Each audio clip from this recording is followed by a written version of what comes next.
Romanos 1, a palavra diz assim: Paulo, servo de Jesus Cristo, chamado para ser apóstolo, separado para o Evangelho de Deus, o qual foi por Deus outrora prometido por intermédio de seus profetas nas Sagradas Escrituras, com respeito a seu Filho, o qual segundo a carne veio da descendência de Davi, e foi designado Filho de Deus com poder, segundo o Espírito de santidade, pela ressurreição dos mortos, a saber, Jesus Cristo nosso Senhor. Pai, mais uma vez, nós estamos na Tua dependência. Por isso, Pai, que Teu maravilhoso Espírito, que habita em nós, venha nesse momento, Pai, abrir a palavra para nós, nos dando, Pai, espírito de sabedoria e de revelação, para conhecer o Teu Filho plenamente. Nessa noite, Pai, nós entregamos todo esse tempo que iremos passar aqui diante do Senhor, lendo as Escrituras, meditando na Tua palavra. Nós sabemos que é a Tua palavra, sabemos que é um terreno muito santo e que não há em nós nenhuma capacidade para falar de algo tão grande, tão profundo. Pai, por isso nós confiamos, ó Pai, essa reflexão nas Tuas mãos, para que o Senhor abençoe e reparta o Teu pão para cada um de nós. Pai, muito obrigado por cada irmão e irmã que se encontra aqui nessa oportunidade. Pai, o desejo do nosso coração é ouvir a Tua voz. Fala conosco pela Tua palavra. Em nome do Senhor Jesus nós oramos. Amém. Irmãos, quando o apóstolo Paulo escreveu essa carta aqui para os romanos, o apóstolo Paulo nem os conhecia.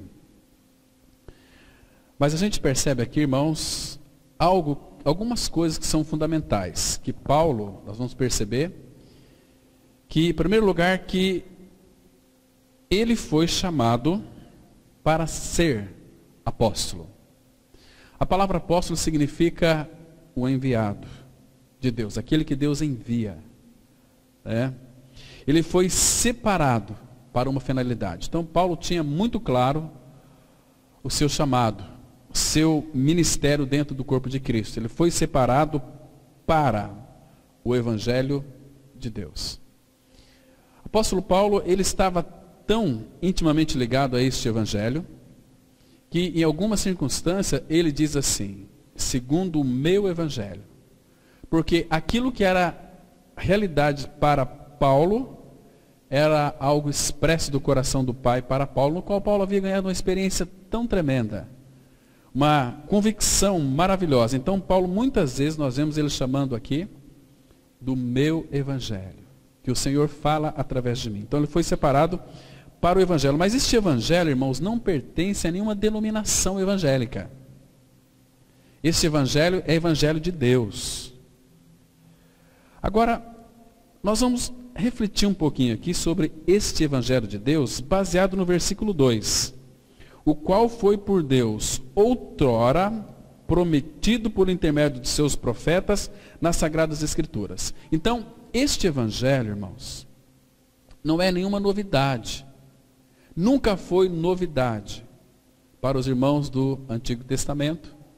Paulo ele vai falar de algo, não uma novidade. A novidade aqui é Cristo, aquele que foi prometido. Então Paulo não vai trazer para nós hoje, e não vai escrever para os romanos também, nenhuma novidade. Paulo vai mostrar de uma forma tão característica do Espírito Santo sobre a encarnação de Cristo. Vai falar sobre a queda do homem. Nós vamos encontrar tudo isso aqui em Romanos. Todo o resumo das Escrituras Sagradas está aqui em Romanos. Nós pegarmos essa carta, estudarmos ela com prescrição, nós vamos crescer muito, irmãos. Vamos ser muito enriquecidos daquilo que os profetas já disseram, daquilo que Deus já havia prometido nas Sagradas Escrituras pelos profetas. E vocês sabem que, pelo menos, eu sei que pode ser que existam mais, mas no Antigo Testamento, fazendo uma releitura agora e focando com a ajuda do Senhor, existem 300 profecias no Antigo Testamento que foram cumpridas no Novo, naquilo que concerne ao Evangelho. Evangelho nós conhecemos. É aquilo que Cristo é aquilo que Cristo fez. Este é o Evangelho, que infelizmente para muitas pessoas está oculta aos seus olhos ainda.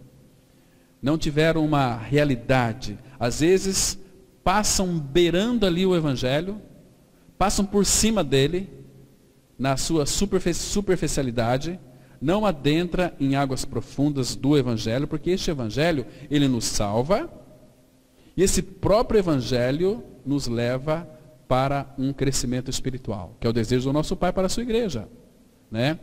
Este Evangelho, em primeiro lugar, é o Evangelho que nos salva. Paulo vai dizer logo mais para frente aqui, que ele é o poder de Deus para a salvação de todo aquele que crê. Primeiro do judeu, também do grego, porque nele, no Evangelho, se revela a justiça de Deus. Irmãos, somente no Evangelho é que a justiça de Deus é revelada e tem que ser de fé em fé, como está escrito, já foi dito pelos profetas. O justo vai viver pela fé. Fé naquilo que Cristo é e fez. Então, graças ao Senhor, irmãos, porque hoje este Evangelho nós podemos experimentá-lo, e já o experimentamos em realidade espiritual. Que nós morremos com o Senhor, fomos sepultados com o Senhor e ressuscitamos com o Senhor. Eis o Evangelho, que foi prometido por Deus outrora, pelos profetas, na lei, nos salmos, segundo as Escrituras. Então, Deus que não mente, um Deus que tem um plano, Ele que planejou toda a salvação, Ele que planejou, Ele que anunciou, Ele que realizou e voltou para contar como é que foi. Graças a Deus por isso. Então não é nenhuma novidade este Evangelho que nós vamos considerar aqui, nesta oportunidade, irmãos. Primeiro que, aqui ele foi outrora prometido por intermédio dos seus profetas nas Sagradas Escrituras. Foi por Deus, outrora prometido por intermédio dos seus profetas nas Sagradas Escrituras. Então, como eu vou reiterar novamente aqui, o Evangelho não é nenhuma novidade para o apóstolo Paulo. O apóstolo Paulo, quando ele não era um cristão, ele era um fariseu que guardava a lei, este Evangelho para Paulo estava encoberto. Tanto é que ele nos frisa com bastante atenção, ali em 2 Coríntios 4:4, ele fala assim: mas se o nosso Evangelho ainda está encoberto, é para os que se perdem que está encoberto. Então Paulo está falando não apenas dos que não conhecem o Evangelho, que não teve experiência com o Evangelho, mas falando dele, quando para ele este Evangelho estava encoberto, e enquanto este Evangelho não for revelado, a pessoa está indo para a perdição. Muito claro isso, né? Então, irmãos, este Evangelho foi prometido. Este Evangelho, desde Gênesis, ele já havia anunciado, ele já existia, ali em Gênesis capítulo 3, versículo 15, ali está mostrando o primeiro apontamento para Cristo, o primeiro indício, a primeira manifestação do Evangelho de Deus, que já estava no coração do Pai. Então, quando Adão pecou, não demorou talvez nem 24 horas, Deus já havia anunciado este Evangelho. Nós vamos ver muitos textos hoje, irmãos, de algumas, não todas, porque são mais de 300 profecias a respeito do Evangelho prometido lá no Antigo Testamento, mas que foi manifestado agora em toda a realidade espiritual. Então, uma das primeiras anunciações foi o próprio Deus quem anunciou. Irmãos, eu ouvi a semana retrasada uma ministração, de uma pessoa, dizendo que quando o pecado entrou no mundo, Deus amaldiçoou a mulher. Isso é uma mentira. Deus nunca amaldiçoou mulher nenhuma. Porque supostamente eles dizem, e a pessoa pregou com tanta convicção que gerou uma certa dúvida. Deixa eu lá conferir, porque não é assim. Fui lá e de fato não era. Mas quando então a mulher pecou, porque a mulher foi enganada, Adão não foi. Adão, ele comeu do fruto conscientemente. Foi um pecado voluntário, Mas a mulher foi enganada. Não que por causa disso, hoje em dia nós percebemos que as mulheres não são muito valorizadas até hoje, no nosso tempo. Nós sabemos que a única pessoa que valorizou as mulheres naquela época foi Jesus. E ainda há uma tradição judaica que eles não valorizam a mulher. Mulher é tido como um animal, como um cachorro. É algo assim. Os judeus, a oração deles era: Senhor, graças te dou porque eu sou judeu, porque não sou mulher e não sou cachorro. Então vocês imaginam que ponto que é. Então, mas a questão é que Satanás, ele range os dentes contra as mulheres. Satanás, ele não gosta das mulheres. Porque a promessa ali foi que da semente da mulher nasceria o Salvador, que é Cristo. Que Deus usaria uma mulher para gerar Cristo. Jesus ou Cristo. Abra sua Bíblia em Gênesis capítulo 3, versículo 14 e 15. Gênesis capítulo 3, versículo 14 e 15. É aqui, logo após o homem e a mulher ter pecado, que no versículo 7, versículo 6 eles comeram, no 7 eles perceberam que estavam nus, no 8 Deus foi atrás do homem, porque aqui no versículo 15 nós temos que a anunciação do Evangelho. Aqui é uma proclamação do Evangelho que Deus estava tratando com a serpente. Mas muitos pregadores se equivocam dizendo que o Evangelho começa aqui. O Evangelho não começa aqui. O que é Evangelho, irmãos? Evangelho é Deus vindo buscar o homem. Evangelho não é o homem buscando a Deus. Então o Evangelho começa aqui no versículo 8. Quando ouvir a voz do Senhor Deus, que andava no jardim pela viração do dia, esconderam-se da presença do Senhor Deus, o homem e sua mulher, por entre as árvores do jardim. E o versículo 9. E chamou o Senhor Deus ao homem e lhe perguntou: onde estás? Então o Evangelho começa aqui. O Evangelho é Deus buscando o homem que se havia perdido. No versículo 15 aqui, Deus começa a proclamar o Evangelho. Mas o versículo 14, observam aqui, que ele disse o seguinte: ele não está amaldiçoando a mulher, irmão. Gênesis 3,14. Então o Senhor Deus disse à serpente: visto que isso fizeste, maldita és entre todos os animais domésticos, e o és entre todos os animais selváticos. Rastejarás sobre o teu ventre, e comerás pó todos os dias da tua vida. Irmãos, aqui um detalhe muito importante. Antes de eu aqui mencionar, com relação à proclamação do Evangelho, a comida da serpente é pó. A nossa estrutura é pó. Entende? Então, claro que Satanás, ele se alimenta de pó. Do pó. Vocês percebem que lá em 2 Timóteo 2, versículo 26, que a vontade do homem está presa nos laços de Satanás para cumprir a vontade de Satanás. Então, fica claro que Satanás, ele se alimenta do homem não regenerado. Entende? Por isso que ele veio para matar, roubar e destruir. Ele usa, hoje está tão comum, né, a gente vê pela imprensa escrita e falada, as pessoas estão morrendo facilmente, sendo assassinadas. As pessoas não se entendem mais. Você não quer mais viver comigo, não vai viver mais com ninguém, e é assassinado, e vice-versa. Pais, filhos mandando matar os pais, e matando os pais. Parece que está algo assim muito comum. Essas notícias, quando nós vemos, irmãos, nós ouvimos e vemos, parece que não surte mais um efeito em nós, uma sensibilidade. A nossa mente está sendo cauterizada pelo sistema. Isso que Satanás quer fazer. Todo dia você ouve morte, morte, morte, morte. A tua mente fica cauterizada. Antigamente, quando morria uma pessoa, um parente, alguma coisa, nossa, como as pessoas se entristeciam. Hoje não.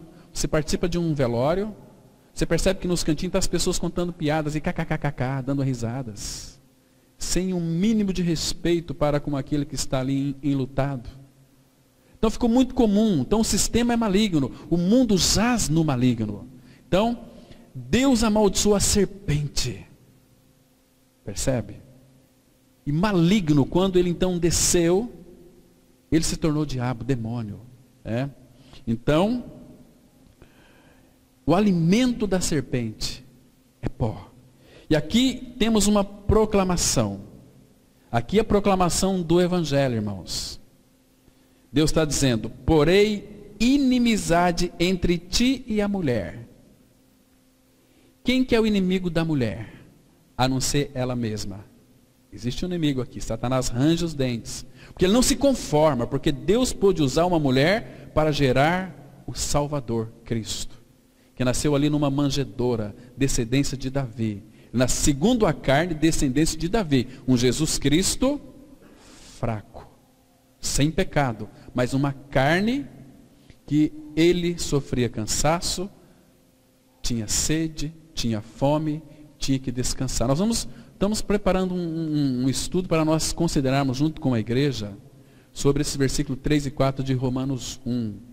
Nós vamos ficar impressionados, irmãos, com que fragilidade era o nosso Senhor em carne, mas ele nunca deixou de ser filho de Deus. Nós vamos ver isso mais para frente. Então, porém, inimizade entre ti e a mulher, entre a tua descendência e o seu descendente.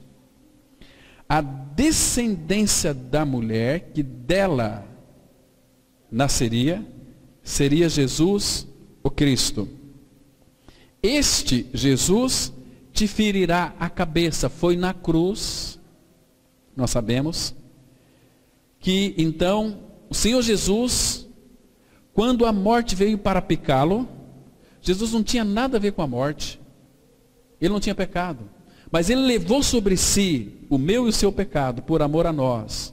Então ali, Satanás é como que ferroou o nosso Senhor na cruz.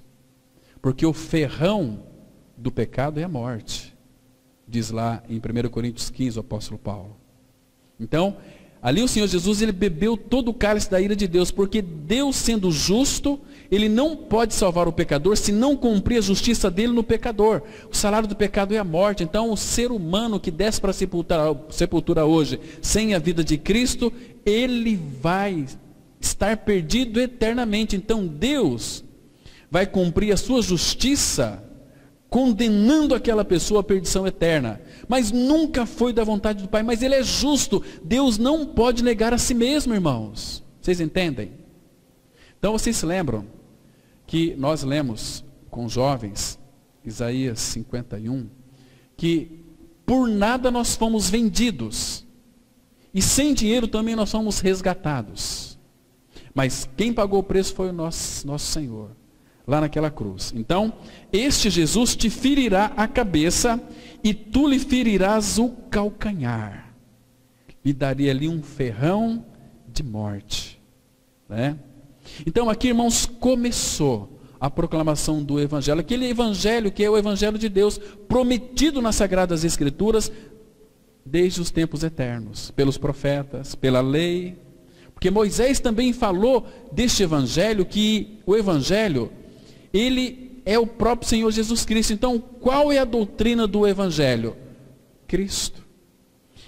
Vamos ler aqui, irmãos, em Deuteronômio, capítulo 32, a partir do verso 1, olha que interessante, ele falando aqui deste Evangelho maravilhoso, tão revelador aos nossos corações. Deuteronômio, observa que texto lindo, que pronunciamento maravilhoso nós temos aqui. Deuteronômio capítulo 32, a partir do verso 1. Olha só que interessante, irmãos. Então, nós temos que enxergar aqui o Evangelho. O que é o Evangelho? É com respeito ao seu Filho. É aquilo que Cristo é e fez. Então, no Antigo Testamento, a Bíblia não fala de outra coisa a não ser de Cristo. E a sua obra consumada no Calvário. Ele diz assim no versículo 1, Deuteronômio 32, 1. Inclinai os ouvidos aos céus, e falarei. E ouça a terra as palavras da minha boca. Aqui ele começa então a descrever, irmãos. Claro que é o cântico de Moisés, mas é o Espírito Santo falando através de Moisés aqui, proclamando todo este evangelho glorioso para nós. Né? Porque ele está usando só a boca de Moisés, como também ele usou a boca de João Batista. Quem era João Batista? E João Batista era a voz do que clama. Era só a voz, mas quem clamava era Deus, usando a voz de João Batista. Ele era a voz do que clama. Né? E assim conosco também. Quando você prega a palavra de Deus para alguém, não, eu estou pregando para aquela pessoa, não é. É o Espírito Santo, falamos para os jovens hoje. É o Espírito Santo de Deus que fala por nosso intermédio. É o Espírito Santo que nos faz lembrar de tudo aquilo que ele já nos disse. Entende? João 14, 26. Ele vai nos ensinar todas as coisas e nos fará lembrar de tudo o que ele tem dito. Então aqui, observa agora. O Senhor vai falar. Ele diz assim no versículo 2. Irmãos, olha que lindo, irmãos. Isso tem que ser apreciado pelo nosso coração. Goteje a minha doutrina como a chuva. Destile a minha palavra como orvalho. Orvalho nós sabemos que fala de vida. Percebe? Porque vem do alto. Goteje a minha doutrina. Então, o evangelho não é para inundar todo este mundo. Ele vai caindo. Onde ele encontra um coração receptível à sua palavra, esta doutrina vai caindo. Vai trazendo vida, porque é como orvalho, como chuvisco sobre a relva e como gotas de água sobre a erva. Irmãos, a erva é uma figura de quê? A erva é uma figura da nossa carne. Entende, irmãos? Você pode ler depois 1 Pedro 2, versículo de 23 até o 25. Toda a carne é erva, ele vai mostrar. Isaías também vai dizer isso, porque os apóstolos do Novo Testamento não escreveram nada daquilo que estava escrito. Eles só melhoraram, não. O Espírito trouxe toda a vivacidade, ou seja, toda a realidade espiritual para aquele momento. Né? E aí, seguinte, versículo 3, olha que lindo aqui. Porque proclamarei o nome do Senhor. Querido, lembra que Paulo escreveu lá, o Evangelho que diz respeito a seu Filho. Então, é proclamar o nome do Senhor. Engrandecei o nosso Deus. Agora, veja aqui o versículo 4. Eis a rocha. Essa é a proclamação. O que é proclamar o nome do Senhor? Ele diz aqui no versículo 4. Eis a rocha, é um apontamento. Eis a rocha. Suas obras são perfeitas. Irmãos, tudo que Deus faz é perfeito. Aquela salvação foi plena e foi perfeita. Porque suas obras são perfeitas. Por isso que lá em Hebreus 7:25 a palavra diz assim: por isso ele também pode salvar perfeitamente os que se chegam por ele a Deus, vivendo sempre para interceder por eles. Então, a obra da cruz é uma obra perfeita e plena. Por quê? Porque aquele que é perfeito foi quem a realizou. Então não precisa de retoques humanos. Irmão, nós temos uma tendência de querer retocar a salvação de Deus. Não, nós temos que proclamar. Evangelho é uma anunciação, é uma proclamação. Não adianta nós querer convencer as pessoas para crer no Evangelho, não. Temos que pregar, temos que rogar. Vocês creiam neste Evangelho, senão vocês vão perecer. Então, mas eis a rocha, suas obras são perfeitas, porque todos os seus caminhos são juízo. Ou seja, uma vez que de fato nós deixamos de crer neste Evangelho, não tendo ele como realidade, vocês sabem, irmãos, que a palavra de Deus, quando ela opera em nós, ela produz duas coisas: morte e ressurreição. Por um lado, aqueles que ouvem e não crê, não recebem, a palavra operou neles morte. Aqueles que ouviram e creram, a palavra operou neles vida. Agora, para aqueles que operou morte, que não responderam a ele, vai ter o juízo de Deus. A palavra fala assim, Hebreus 9, 27. Está ordenado aos homens morrerem uma só vez, vindo depois disso o juízo. Irmãos, todo homem, toda mulher que morre neste mundo sem a vida de Cristo, terá que enfrentar o juízo de Deus. A sentença já foi determinada. Apartai-vos, vós de mim, os que praticais a iniquidade, para o fogo eterno, preparado para o diabo e seus anjos. Entende? Há um juízo. Agora, para aqueles que de fato experimentaram este evangelho em realidade espiritual, morreram e ressuscitaram com Cristo, a palavra fala assim, agora porém nenhuma condenação há para os que estão em Cristo Jesus. João escrevendo sobre o que o Senhor disse, lá em João 5, 24, ele diz assim, quem ouve a minha palavra e crê naquele que me enviou, não entra em juízo, mas passou da morte para a vida. Esse evangelho faz isso conosco, né? E a palavra continua dizendo, Deus é fidelidade, e não há nele injustiça, é justo e reto. Então, irmãos, aquele evangelho que foi começado, a sua proclamação lá em Gênesis 3,15, ele percorre todas as escrituras sagradas, tem, vou repetir aqui, 300 profecias, tão somente sobre o evangelho. Por que tantas profecias sobre o evangelho, irmãos? Porque Deus não quer que ninguém se perca. Irmãos, vocês imaginam como está o coração do nosso Pai Celestial? Que tristeza, como Ele chora em segredo. Quando as pessoas, irmãos, então, deixam de crer neste evangelho, que as liberta, que as salva, né? Então, por que Deus prometeu o evangelho? Por quê? Porque Deus queria mostrar que o homem não pode se salvar. Nós não temos condições de nos salvar. Por exemplo, algum tempo atrás, alguém contou para mim uma ilustração, eu achei tão maravilhosa. Vocês se lembram que o Senhor Jesus, quando foi crucificado, puseram a cruz no chão e o pregaram, e quando levantaram o Cristo, quem que pregou Cristo ali? Foram os soldados romanos, a mando dos judeus, né? Mas Jesus não conseguiria se crucificar. Nem eu, nem você conseguimos se crucificar. Você pode crucificar teus pés e a tua mão esquerda, mas a tua mão direita não tem jeito, né? Então, crucificar o nosso Senhor. Então, nós não temos condições de nos salvar. Imagina você, sabe o que é areia movediça? Passa alguns filmes que a pessoa entra naquela areia e vai se afundando, quanto mais se mexe, mais ela se afunda. Imagina você estando numa areia movediça, já está aqui até o peito com aquela areia, né? Aí você vai tentar se salvar, você pega pelos cardaços do seu sapato, do seu tênis, e você se salva. Nós não conseguimos nos salvar, tem que alguém jogar uma corda para nós, e essas cordas, foi isso que Cristo fez, Ele disse que nos atraiu com cordas humanas, com laços de amor, na cruz, no seu corpo, para ali então crucificar a nossa velha vida, a nossa natureza pecaminosa. Então, este evangelho que foi prometido, segundo as Escrituras, por isso que Paulo lá não está anunciando nenhuma novidade para nós. Ele foi prometido, começou com o chamamento de Abraão. Abra aqui em Gênesis, capítulo 17.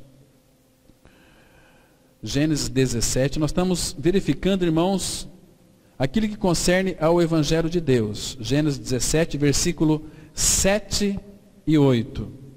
Veja aqui que sempre começa em Deus, nunca começa no homem, né? Lá em Gênesis 12 temos o chamamento de Abraão, Gênesis 11, entra pelo capítulo 12 e chega aqui no versículo 17, o nosso Deus e Pai, Ele faz reiterações, ratificações daquilo que Ele havia prometido lá em Gênesis 3,15, que Paulo disse que é o Evangelho de Deus. Ele diz assim, no versículo 7 e 8, olha que lindo, irmãos.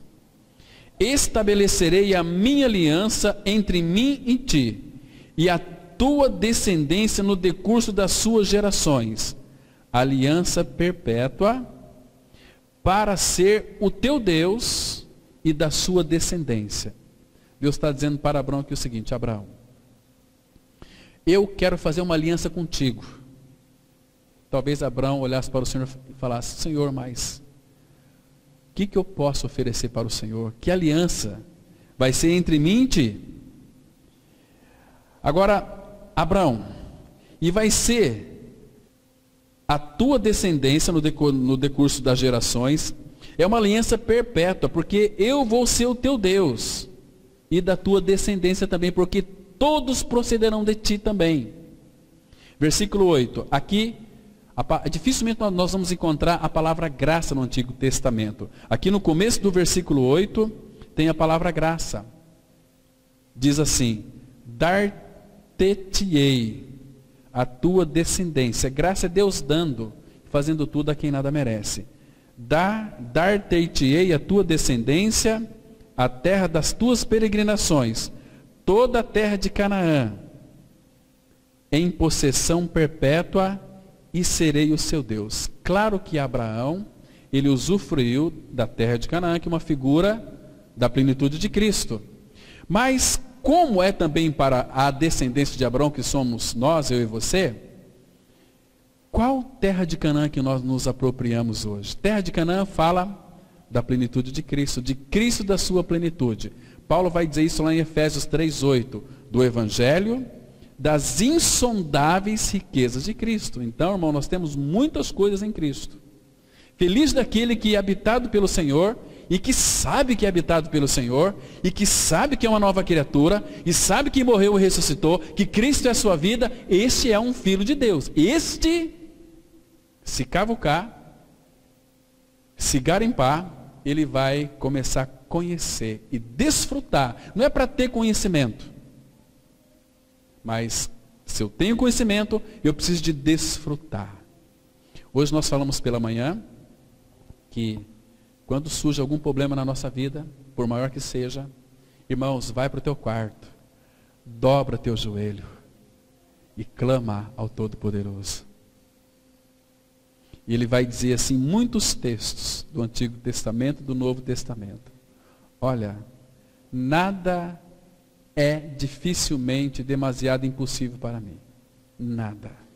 Então, irmãos, qual é o problema, por maior que seja? Que ele não pode trazer uma solução e nos dar uma vitória plena. Tem um tio meu que mora lá em Apucarana. Logo quando ele começou a conhecer o Senhor, eu estava caminhando ali na fé cristã, ele disse para mim o seguinte, olha, Cláudio, as coisas estão acontecendo nesse mundo, vai de mal a pior, mas para nós que somos filhos, não existe mais problemas. A partir da ressurreição não tem mais problema. Olha, nós temos 2 joelhos. Dobre o seu joelho. Ele está, Pedro vai dizer que ele está com seus ouvidos não abertos, mas atentos à oração dos seus filhos. Então, as nossas orações, irmãos, elas são tão parece como que desconexa. Parece que a gente não sabe com quem estamos falando. Quando vamos falar com o nosso Pai Celestial, é com Deus Criador. É o Deus que nos viu a nossa substância ainda informe. É o Deus que te conhece inteiramente. É o Deus que te ama. Ele tem todo o poder. Aquele que é poderoso para fazer infinitamente mais. Além de tudo aquilo que pedimos ou pensamos, conforme o seu poder que age, que opera em nós. Estão me compreendendo? Então, irmãos, nós temos um Pai que é tão maravilhoso. Ele diz aqui, então, Canaã em possessão perpétua, e serei o seu Deus. Gênesis, ele é um livro tão fascinante, irmãos.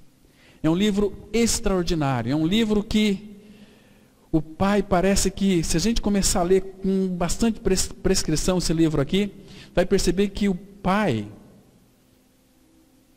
não vê a hora de que os seus filhos, aqueles que foram designados para a salvação, creiam, seus olhos sejam abertos.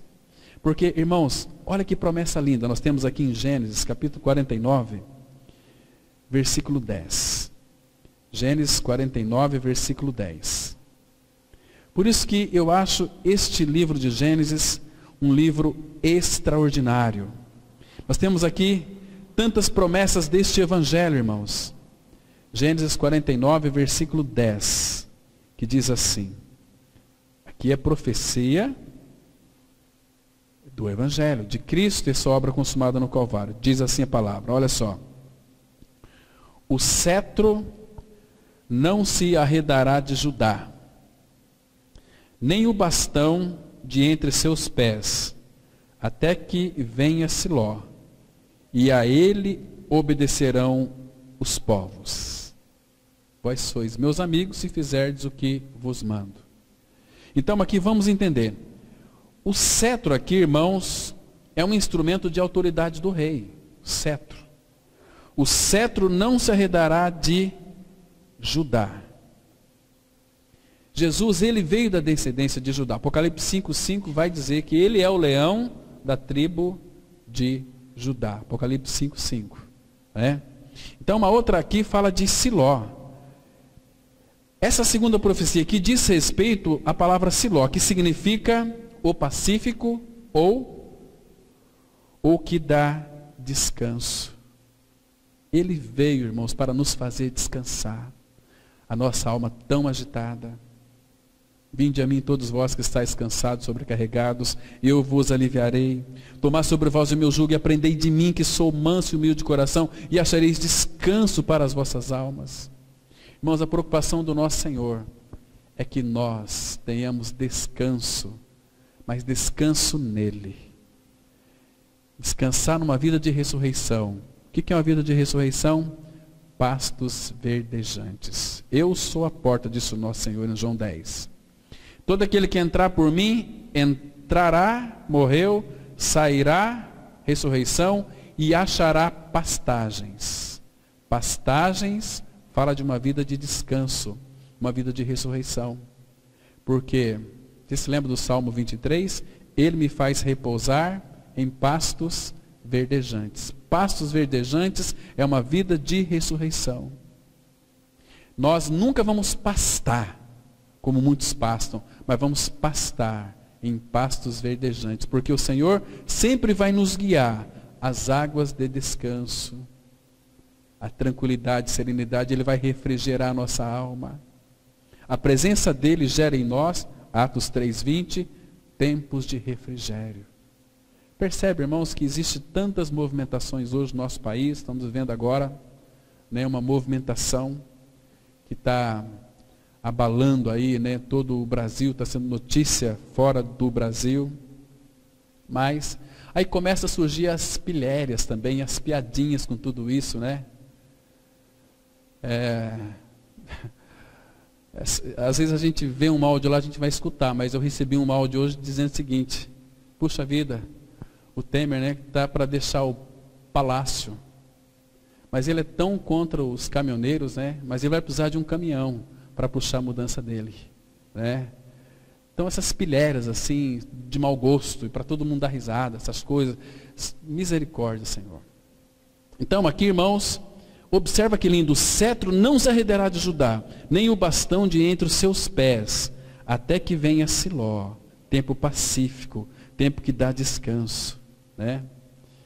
E aí a ele obedecerão os povos. Irmãos, só iremos obedecer as pessoas que vão obedecer o nosso Senhor, só aqueles que de fato têm uma experiência com Ele, que o conhece, sabe quem Ele é. Senão não vai obedecer. Porque este evangelho para muitos está ainda encoberto. É lamentável isso, né? De fato, vocês verão, irmãos, isso aqui, Deus usou até aquele profeta mercenário Balaão para falar a respeito deste evangelho. Aí bem pertinho, abra em Números, capítulo 24, versículo 17. Números 24, versículo 17. Né? E Balaão, aquele profeta mercenário, ele foi usado por Deus para comunicar uma profecia concernente ao evangelho que havia sido prometido por Deus, no qual Paulo falou lá em Romanos 1, versículo 2 e 3. Diz assim, olha aqui que Balaão disse aqui. Ele disse assim, olha, vê-lo-ei, Números 24, versículo 17. Vê-lo-ei, mas não agora. Contemplá-lo-ei, mas não de perto. Uma estrela procederá de Jacó. De Israel subirá um cetro que ferirá as têmporas de Moabe e destruirá todos os filhos de Sete. Está vendo? Falando daquela anunciação, daquela estrela que essa estrela anunciaria onde o cordeiro estava, onde ele nasceu. Nasceu numa manjedoura. Vocês sabem então que naquela manjedoura, o que aconteceu ali, irmãos? Essa estrela de Jacó o seguia, guiou aqueles pastores. Mas qual foi a anunciação ali do anjo para aqueles pastores? E eis que eu vos trago boas novas, de grande alegria, que será para todo o povo, é que vos nasceu hoje, na cidade de Davi, o Cristo, o Senhor, o Emanuel, aquele que havia sido prometido. Ele nasceu, um menino indefeso, um menino que Maria tinha que dar banho nele. Imagina só, Maria com seu filho nos braços, nosso Senhor Jesus, aquele bebê na manjedoura, que precisava de cuidados. Menino Jesus, que nome que foi dado para ele, né? Tão lindo, Menino Jesus. Maria cuidou dele. Fiquei pensando, será que Jesus teve algum tipo de gripe? Será que Jesus, como disse o nosso irmão Stephen Call, será que Jesus tinha assaduras? Imagina só, Maria com o seu Criador, o seu Salvador, nos seus braços. Que precioso. Então quando ele completa ali 8 dias, que ele é levado lá no templo, ele se depara ali com Simeão. Que palavras duras, irmãos. Que palavras duras deve ter sido para Maria, ao ouvir aquelas palavras de Simeão. Aquele que é uma figura, segundo alguns estudiosos, de um dos profetas do Antigo Testamento. Vamos lá para o texto, abra lá em Lucas, irmãos. Que palavras duras que foram pronunciadas aqui, né, para que Maria ouvisse. Vamos aqui no começo do Evangelho de Lucas, no capítulo 2, a partir do versículo 25. Olha que coisa mais extraordinária nós temos aqui, irmãos. Lucas 2, a partir do verso 25. A Bíblia diz assim: havia em Jerusalém um homem chamado Simeão, homem este justo e piedoso, que esperava a consolação de Israel. E o Espírito Santo estava sobre ele, não nele, sobre ele. Agora, olha o que o Espírito revelou para ele. Revelara-lhe o Espírito Santo que não passaria pela morte antes de ver o Cristo do Senhor. Que revelação, só mesmo o Espírito do Senhor poderia revelar isso aqui para Simeão. E a palavra continua, olha só. Movido pelo Espírito foi ao templo, e quando os pais trouxeram o menino Jesus para fazerem com ele o que a lei ordenava, Simeão tomou nos braços e louvou a Deus dizendo, agora, porque Simeão estava tipificando aqui o Antigo Testamento. Então agora, ele estava esperando a morte. Agora, Senhor, não antes, mas agora, Senhor, podes despedir em paz o teu servo, segundo a tua palavra. Porque Deus havia dito que ele não morreria sem antes ver o Salvador do mundo, o Cristo. Olha o versículo 30. Por que ele poderia morrer agora? Porque os meus olhos já viram a tua salvação, a qual preparaste. Irmãos, foi Deus quem preparou a salvação para nós. Diante de todos os povos, luz para a revelação aos gentios. Graças a Deus por isso, porque aqui nós estamos inseridos nesse contexto. Gentios. E para a glória do teu povo de Israel. Paulo vai dizer, no capítulo 9 de Romanos até o 11, que veio o endurecimento da parte de Deus para Israel, para que o evangelho chegasse até nós. Mas Deus vai amolecer o coração daquele povo, do seu povo, para que eles então creiam no Senhor, né? Luz para a revelação aos gentios e para a glória do teu povo de Israel. E estavam o pai e a mãe do menino, admirados do que dele se dizia. Simeão os abençoou e disse a Maria, mãe do menino. Olha o que ele disse aqui, para a mãe do menino. Mãe do menino, né? Que nome foi dado para o nosso Salvador aqui. Eis que este menino está destinado tanto para a ruína, como para levantamento de muitos em Israel, e para ser alvo de contradição. Também uma espada traspassará a tua própria alma, para que se manifestem os pensamentos de muitos corações. Está vendo aqui, irmãos? Quão duro deve ter sido para essa mãe ouvir isto desse Simeão, né? Estava exaltando ali. Mas, irmãos, isso também significa para nós que cristianismo envolve uma coisa chamada dor, sofrimento, provação, tribulação. Não é um mar de rosas. Não é como diz aí, bênção. Sim, nós somos abençoados em Cristo, com toda a sorte de bênçãos espirituais. E que Deus o Pai não faz outra coisa a não ser nos abençoar. O nosso Pai só nos abençoa. O que chega até nós é só bênção. Vem um sofrimento, mas aquele sofrimento, irmãos, é bênção para a sua vida. Então não murmure, receba aquilo. Quer ver? Jeremias, capítulo 32. Texto que nós conhecemos, mas é um texto tão maravilhoso, irmãos. É um texto que é a palavra de Deus e por isso nosso coração se alegra tremendamente. Falando deste evangelho de Deus, irmãos, que foi consumado na pessoa do Filho, né? Versículo 38, ele diz assim, no 37 ele fala que ele vai congregar todas as terras para onde os lançou, na ira dele, no furor dele, na grande indignação dele. Então ele fala aqui, tornarei a trazê-lo a este lugar e farei que nele habitem seguramente. O único lugar de segurança para nós é estar nele. Porque lá ninguém pode tocar, lá ninguém pode mover. Estamos nele. E ele fala no 38, eles serão o meu povo, eu serei o seu Deus. Versículo 39, dar-lhe-eis um só coração e um só caminho. Unidade.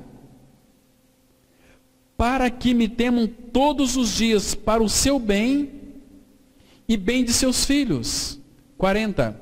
Farei com eles aliança eterna, segundo a qual, nesta aliança eterna, ele não pode voltar atrás, é eterna, é para sempre, segundo a qual não deixarei de lhes fazer o bem. Deus está dizendo aqui, não vou deixar de abençoar vocês, e porei o meu temor no seu coração para que nunca se apartem de mim. Olha o versículo 41, que lindo.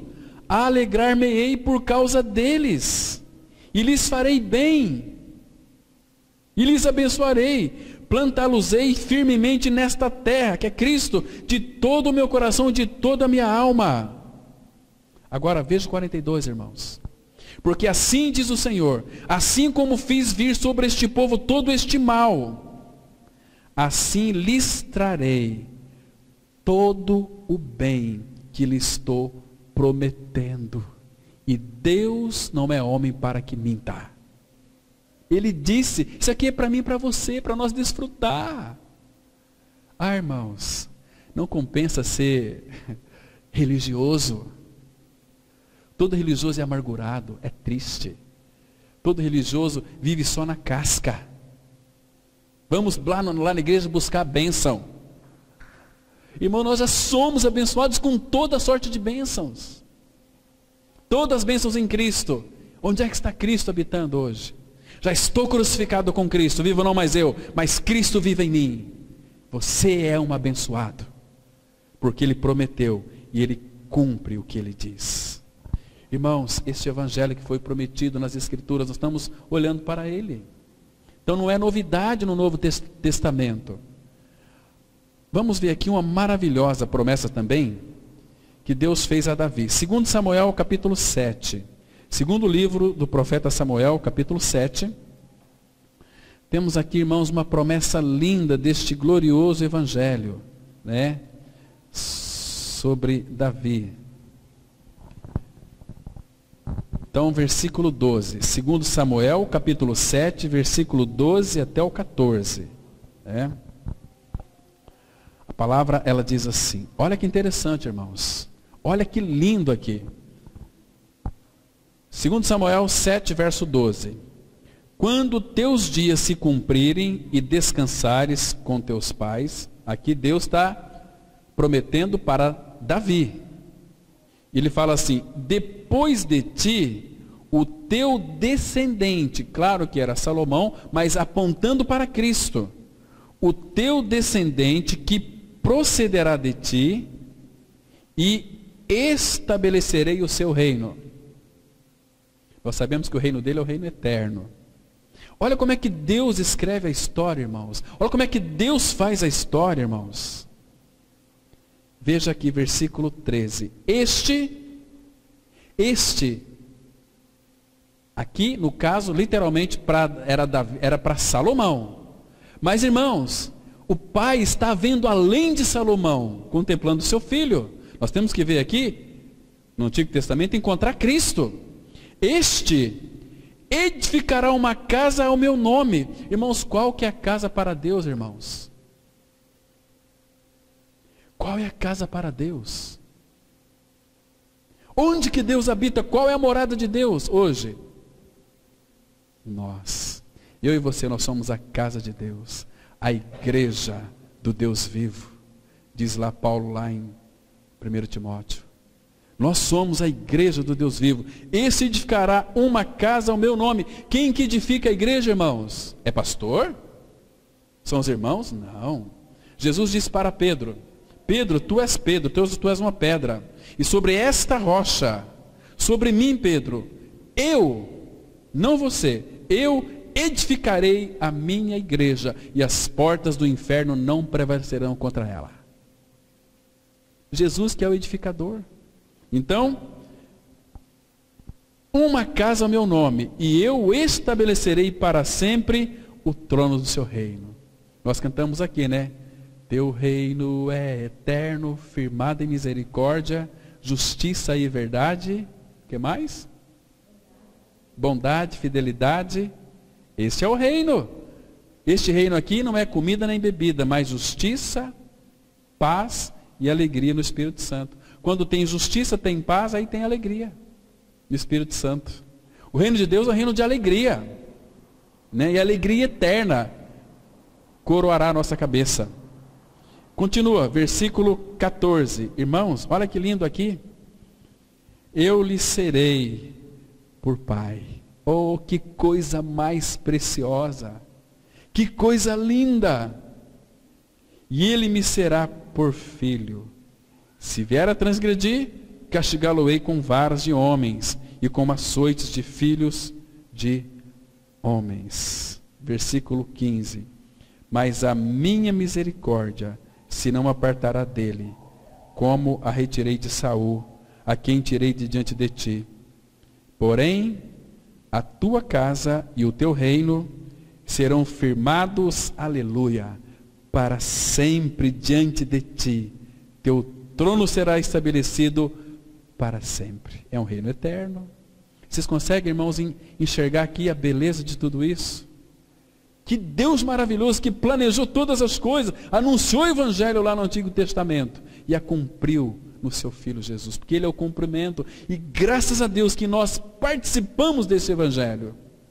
Somos filhos de Deus. Tudo se cumpriu em nós. Nós vemos também isso, irmãos. Abre em Malaquias, capítulo 3, verso 1. Malaquias, é Mateus, volta um livro atrás aí, né? Mateus, capítulo... Mateus volta para trás, para Malaquias, capítulo 3, né? Olha como é que Deus escreve a história, irmãos, tão lindo. Falando aqui do Evangelho também. Diz assim a palavra no verso 1.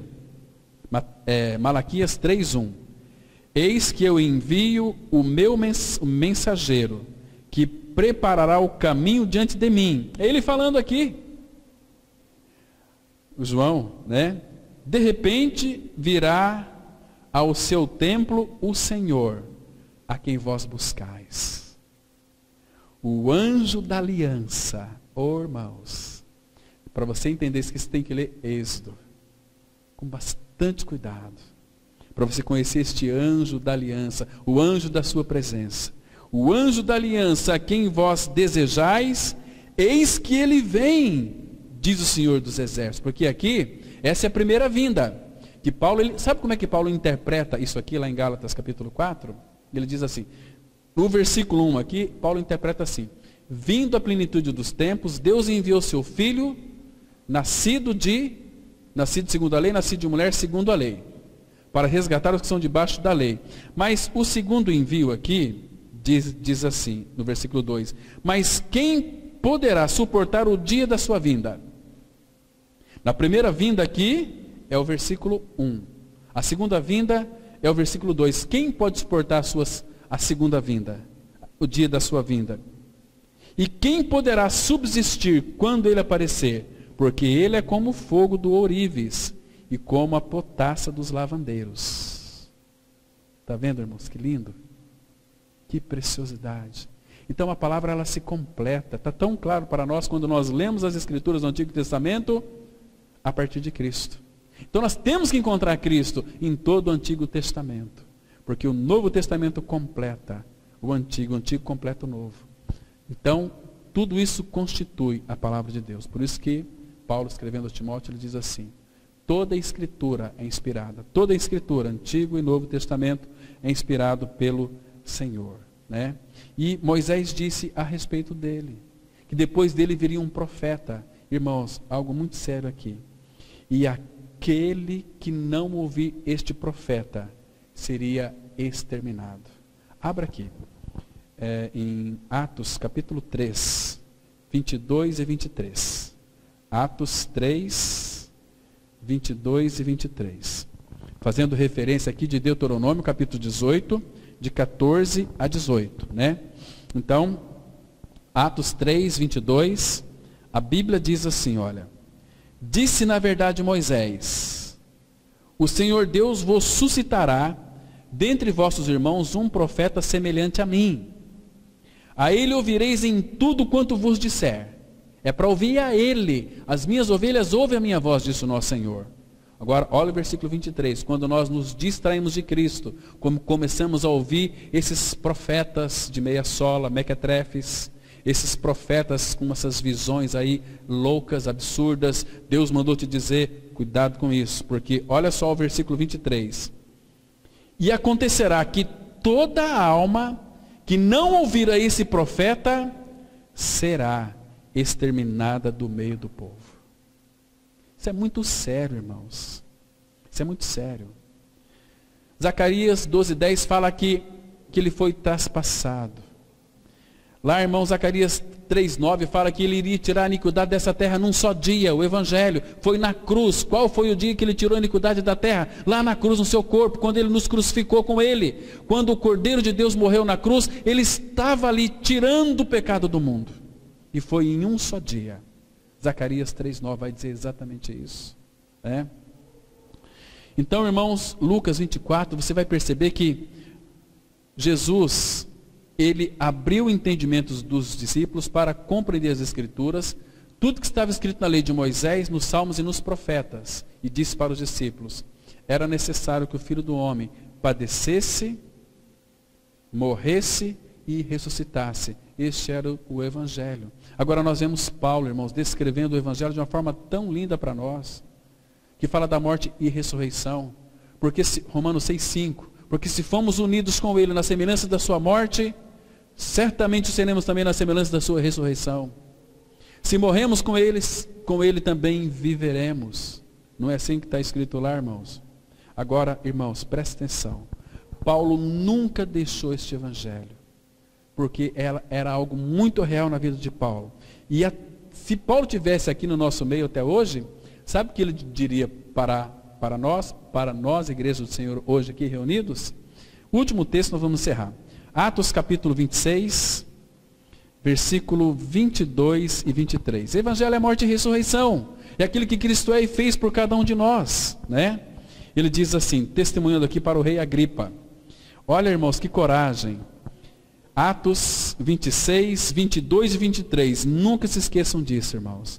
A Bíblia diz assim: mas, alcançando o socorro de Deus, permaneço até o dia de hoje. Ele permanecia neste evangelho, que é Cristo e a obra consumada. Jesus diz, permaneçam em mim e eu vou permanecer em vocês. Dando testemunho tanto a pequenos como a grandes. Não importa se você seja grande ou pequeno, se é rico, se é pobre, e seja mendigo, eu vou dar testemunho daquilo que Cristo é e fez. Tanto a pequenos como a grandes, nada dizendo, senão o que os profetas e Moisés disseram haver de acontecer. Então, para Paulo, o evangelho não era uma novidade para ele. O que Moisés e os profetas disseram? Versículo 23. Isto é, que o Cristo devia padecer, morrer. E sendo o primeiro da ressurreição dos mortos, anunciaria a luz ao povo e aos gentios. Então ele permanecia, não arredava. Paulo, por causa disso, ele nem a sua vida considerava preciosa para si mesmo, porque ele contemplava algo muito maior, que era testemunhar do evangelho da graça de Deus. Amém. Vamos orar. Pai maravilhoso, graças te damos, em nome do Senhor Jesus Cristo, pelo evangelho da graça. Pelo evangelho, Pai, no qual fomos alcançados, fomos inseridos no corpo de Cristo. Morremos com o nosso amado Senhor, mas ressuscitamos com Ele. Estamos assentados nos lugares celestiais em Cristo. Ó Pai, abra os nossos olhos para vermos e contemplarmos a nossa posição em Cristo. Ó meu Pai, muito obrigado porque o evangelho partiu do Senhor. O Senhor que veio ao nosso encontro, veio nos buscar. Ah, Pai, obrigado porque o Senhor abriu os nossos olhos para crer neste evangelho que é teu, que foi oferecido a nós, não como um produto de supermercado, porque o preço que o nosso amado Senhor pagou foi muito alto.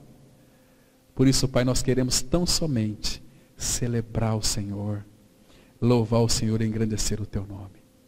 Que teu amor, a tua graça, a tua misericórdia esteja repousando sobre nós, hoje e para todo sempre. Em nome do Senhor Jesus nós oramos. Amém.